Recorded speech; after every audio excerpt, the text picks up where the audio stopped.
안녕하십니까, 이동환 TV입니다. 오늘은 정도를 가다 죽으면 산다는 이야기를 하고자 합니다. 구독 꼭 눌러주시기 바랍니다.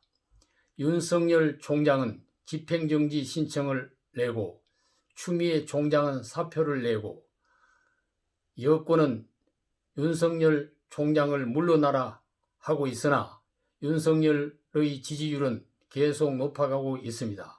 앞으로 어떻게 되겠습니까? 지난 12월 16일 추미애 법무부 장관은 법무부 징계위원회에서 의결한 윤석열 검찰총장에 대한 2개월 정직 징계안을 대통령에게 제청하고 사의를 표명했습니다. 문 대통령은 즉시 이를 제거하면서 청와대 국민소통수석을 통해 법무부 장관이 징계 제청을 하면 대통령은 재량 없이 징계안을 그대로 제거하고 집행하게 된다고 대변을 했습니다. 윤 검찰총장은 바로 징계 처분에 대한 집행정지 신청과 처분 취소, 소송 등 법적 대응에 나섰습니다.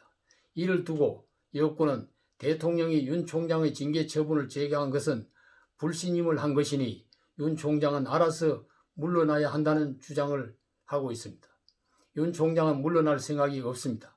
문 대통령은 인사권자이지만 윤 총장의 징계 제청을 제거했을 뿐 직접 해임 조치는 하지 않고 있습니다. 윤석열은 검찰개혁 대상이다와 추미애는 정권비리 방패다는 두 주장으로 정당과 여론이 갈라져 대립하고 있습니다. 이 같은 권력기관이 벌리고 있는 사태에 대한 언론은 힘을 가지고 있는 정권에 대한 비판과 전망에 대한 논설을 계속 쏟아내고 있습니다. 윤 총장 징계 제청을 하고 사표를 낸 추 장관은 사냥도 제대로 못하고 토사구팽 당했다는 것입니다. 토끼 사냥이 끝나서 개를 삶아 먹는다는 뜻입니다. 윤 총장 찍어내기에 써먹었으나 찍어내지도 못하고 폐기 처분됐다는 것입니다. 문 대통령이 살아있는 정권의 비리를 파헤치려는 윤 총장을 찍어내리고 농계 작전을 시도했으나 실패했다는 말도 있습니다. 기생 농계가 진주의 촉성루에서 조선을 침략한 외국 장수를 끌어안고 강물에 떨어져 함께 죽었습니다. 그러나 추미애는 윤 총장을 겨우 2개월 정직 처분을 내리고 자신이 먼저 물러나서 물러에 떨어진 것입니다. 문 대통령이 윤 총장을 임명하면서 살아있는 권력도 수사하라 해놓고 임기가 남아있는 검찰총장의 목을 자를 수 없어 차도살인을 하려 한 것이라는 비판도 있습니다. 추도살인이라고도 하여 추미애라는 칼을 사용해 윤석열을 죽이려 했으나 미수에 거쳤다는 이야기입니다. 자신이 직접 손에 피를 묻히기 싫어서 추미애라는 칼로 윤석열을 처단하려 했으나 완전히 처리를 못했다는 것입니다.